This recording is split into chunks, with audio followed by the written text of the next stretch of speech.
Hi everyone, welcome to lesson 8 of our exponents and logs units. Today's lesson is all problem solving. So we have a few questions that we're going to work through, so here's the first one. The magnitude m of an earthquake is given by this formula, and this formula is in logarithmic, by the way, where I is the intensity. How many times more intense I was the earthquake in Canada in 2012, registering at 7.7 on the Richter scale? So that's magnitude. That's the first one. Then the earthquake in Haiti in 2010, registering at 7.0. That's our another magnitude. So we have two magnitudes. We're looking for intensity.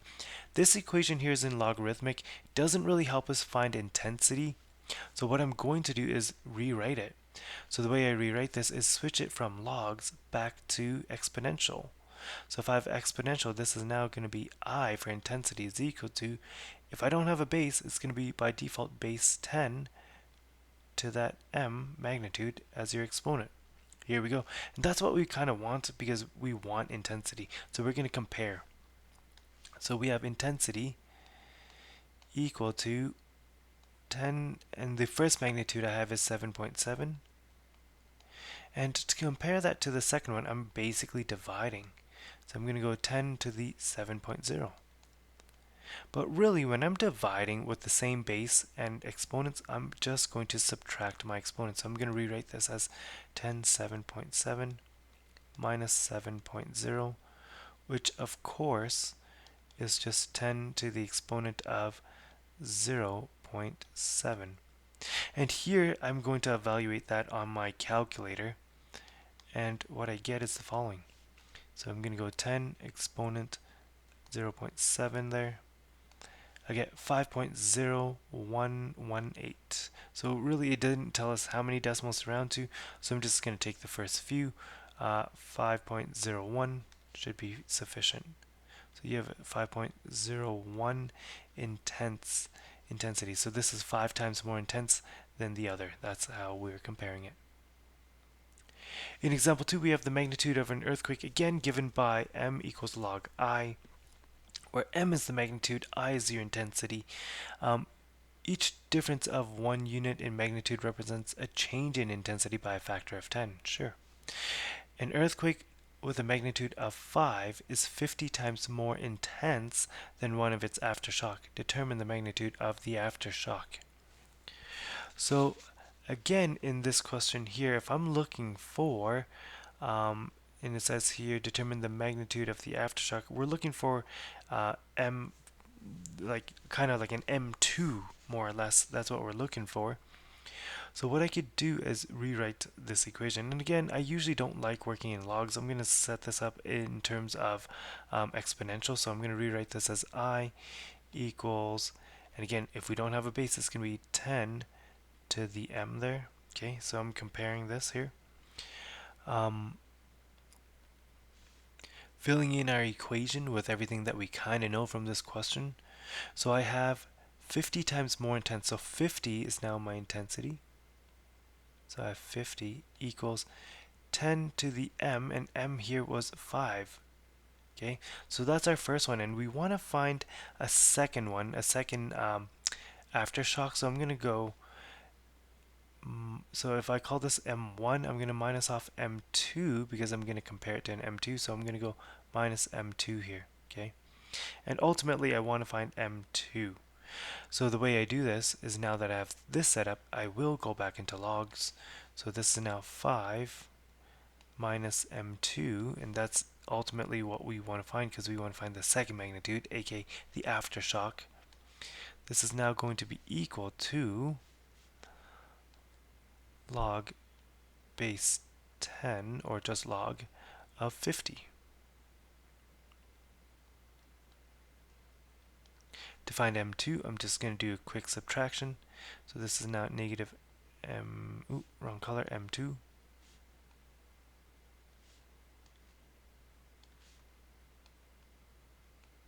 And this is going to be equal to log of 50 minus 5.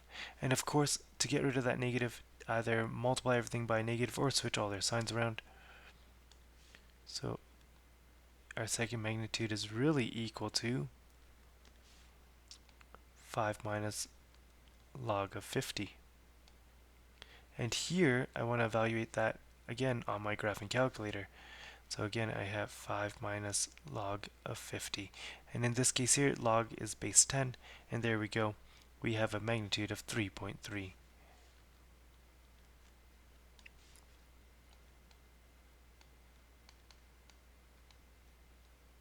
There we go. In the next example here, example 3, we're talking about, it looks like decibels. So dB, given this equation, dB equals 10 log I over I, where dB is loudness in decibels, I is your intensity. You have an intensity reference. How many times more intense, again, we're looking for I right now, is a referee's whistle of 125 decibels than a whisper of 22 decibels? Okay. So the first thing I want to do here again is I probably want to rewrite this in terms of exponential because I'm looking for intensity. But the way to do that, we have this 10 here that I do need to isolate, okay? So I am going to rewrite this equation as dB for decibels divided by 10 because I want to get that away from the log there. So this log of I for intensity because that's what we're looking for. Let's rewrite this into exponential. So this is now I equals 10 to our decibels, whatever our decibel is divided by 10. And because we have two of them, again to compare, I'm going to do a quick subtraction. So call this one like decibel 1. So I'm going to call this one dB1, and I'm going to subtract off a dB2. So our second decibel is a dB, let's put a 2 there. And of course all the decibels have to be divided by 10 because of this here. So here let's sub in values that we have. So I have intensity equals 10. The first one I have is 125, so I'm going to go 125 divided by 10 there. And the second one was 22, so I'm going to go minus 22 divided by 10 there. Let's clean that up. So intensity is now equal to 10 to the 12.5 minus off 2.2. So again, intensity is equal to 10 to the exponent of, if I subtract that, that's 10.3. So how many more times intense is this referee's whistle? Well, if you go 10 to the exponent of 10.3, let's see what we get. We get a huge exponential number. So really, if you leave it like this, that's okay for an answer because that's actually pretty exact. You could also write or attempt to write this down. So this is 1.99 times 10 to the exponent of 10. So both answers would have sufficed and both would have worked. Over here, pH concentration. So for pH concentration, we have this equation here where H is the acidity of the hydrogen ion concentration in moles per liter. It says here we have black coffee with a pH of 5.1, milk has a pH of 6.6. How many times more acidic is coffee to milk? So if I'm looking for acidity, I'm looking for this H concentration. I'm looking for the hydrogen concentration. So again, in this log equation, I can't really work it, so I am going to rewrite it into exponential. Okay. But before I do that, of course, I gotta get rid of this negative sign here. So what I do is I rewrite this equation. So pH is now going to have a negative in front of it because I just literally moved the negative off of the log to the other side. Is equal to log of our concentration, H plus there. Okay, and we want to find H plus, so let's rewrite that back into exponential. So this is now H plus, our concentration is equal to 10 to the negative pH values that we have. Okay, and again, because we're comparing it, we're going to do a how many more times as acidic is coffee to milk. So I'm going to go milk minus coffee. So my concentration here, H plus, or concentration, is equal to 10 if it's coffee to milk. So I can do something like negative Coffee was 5.1 minus 6.6, or I can rewrite that as distributing in that negative, that is, milk minus coffee as mentioned earlier. That should have worked. And here I'm just going to clean this up, so our concentration for hydrogen acidity is going to be 10 to the exponent of 1.5, which this one I can evaluate on my graphing calculator. 10 to the exponent of 1.5, that's going to get you an answer of 31.6.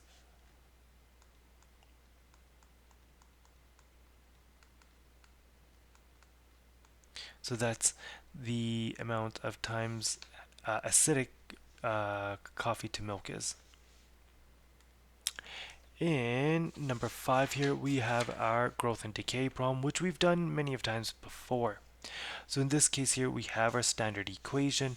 NT is basically the final how many bacteria you have over time, and naught is your initial number of bacteria at time 0. If your initial, and let's start filling this in, if your initial is 4,000 bacteria, with a growth rate of 8, by the way, so they give you the 8 there. What is the expected number of bacteria in 1 hour 15 minutes? Well, time here, let's take a look. Time is always given in hours, so I need to convert this 1 hour 15 minutes into all hours. So this, converting it into all hours, is the same thing as saying 1.25 hours. Okay, so here I got my 4,000 multiplied by 8 to the exponent of 1.25, and that's going to equal my number of bacteria after 1.25, after basically an hour and 15 minutes. That's what we're looking at. So here, what is this answer? And again, we're just going to type this into our calculator here. So I have my 4,000 growth and decay factor of 8 to the exponent of 1.25. And there you go. That's my answer, 53,817. Decimal, I believe that was decimal 37. And again, if it's bacteria, you do want to round. So what's the expected number of bacteria after an hour and 15 minutes? So you're expecting to see approximately 53,800, and because you can't have partial bacteria, 818 bacteria. There we go. In the next one, we have a patient feeling ill has a sample of bacteria taken from her throat. The sample contained 387 cells. 24 hours later, the sample was recounted and found it contained 8,012 cells. Find the doubling period of the bacteria to the nearest tenth of an hour. So here, our equation, our standard equation, if it wasn't given to you, that we're filling in is y equals a b t divided by p. So we know y, that's our final amount. So this is 812 is equal to a, our initial amount. Our initial amount was that 387. Our b value, our growth factor, and it says that we are doubling, so it's going to be a factor of 2. T, that is ultimately what we're trying to find, is oh wait, no, we know how long that was, 24 hours later, so we know our time, 24 hours later, but we don't know our p value, our period on this. So I'm going to put p right there. So we want to find p here, so find the doubling period. So that's what p is, our doubling period. We want to find this. So the first thing I do is I divide both sides, dividing both sides by that 387, so that it cancels out over here, and we can figure out something over here.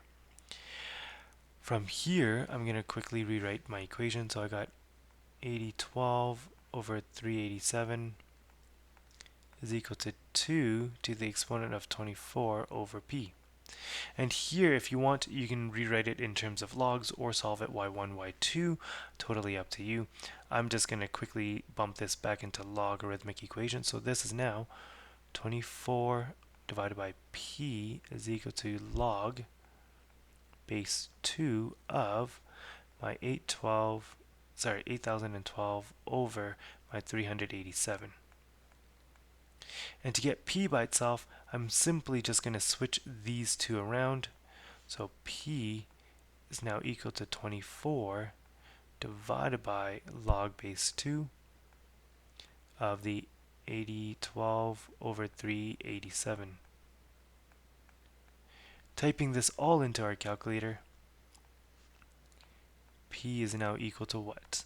So we have 24 divided by log base 2 of that 8012 divided by 387. There we go, and that's everything we're typing into our calculator. Once I hit enter, I got 5.4897. So P equals 5.4897. So how many doubling periods was that to the nearest tenth? P is equal to 5.5. And that's our doubling period. In example 7, we're talking about half-life of iodine is 8 days. Use the following formula, this one down here, to determine the length of time to the nearest day. So we got to do a bit of rounding. That it'll take 100 grams, so that's our initial, of iodine to decay down to 12.5. So here we go. Let's fill in our equation. So we know our final is going to be 12.5. We know we started off with 100 milligrams.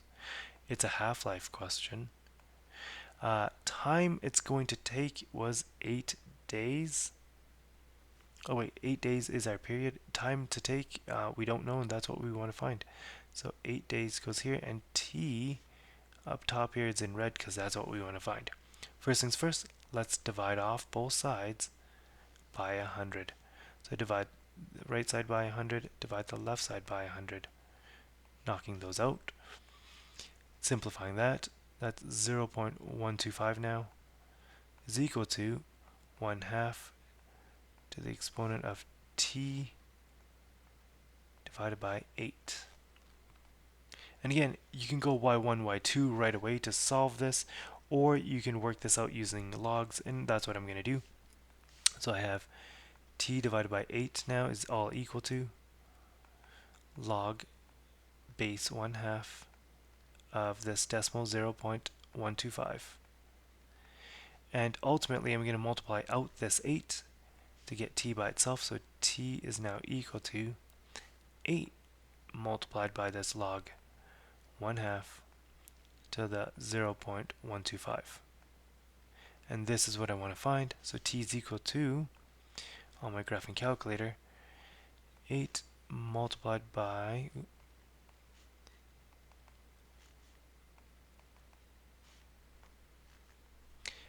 base is 1/2, which I type in as 0.5. 0.125 goes right in here, and there we go, we get 24. So T here is equal to 24 days. And there we go. Last but not least, we have compound interest. And again, if the equation wasn't given to you, this is one that you do have to recall or memorize. So we have A equals P, our principal amount, of 1 plus I over N, our compounding period, multiplied by Tn, time multiplied by compounding period. So let's fill in what we have. We have, if you have an investment of 1500 in a balanced fund which pays a compound interest of 5% per annum, compounded semi-annually, so that's our compounding period right there, semi-annually being 2. How long will it take for your money to double? So we don't know T, but we know everything else. If we want to double our money, we want to go from 1500 to 3000. So I'm going to go 3000 equals 1500 multiplied by 1 plus, we have a compounding percentage of 0.05, which is 5%, by the way, that I converted over. Compounding is semi-annually, which means we're going to divide it by 2. That means we're going to see it twice a year. T is what we want to find, and it's going to be T times 2, because we have, or 2T, because we have 2 compounding periods a year. So first things first, I'm going to divide off both sides by 1500.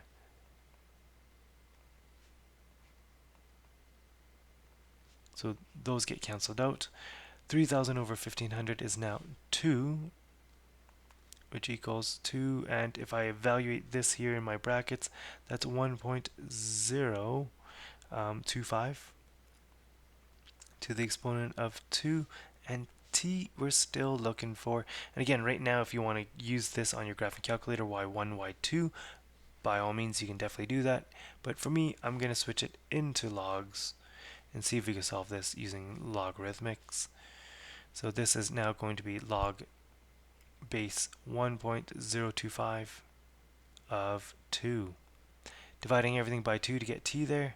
So t is equal to 1/2 log base 1.025 of 2. And this is what I want to type in on my calculator here to see what t is. So I have my 1/2 multiplied by log base 1.025 of 2. There we go. Enter. We get 14.0355. So time equals 14.0355. And that should be good enough because our question didn't ask us to round. So it did say how long would it take for your money to double. So it would take, your timing would be either this year, this number of years, or if you had to round to the nearest years, it'd be about 15 years. Approximately 15 years. And there you go. That's the end of our word problems. If you have any questions about today's lesson, please feel free to ask.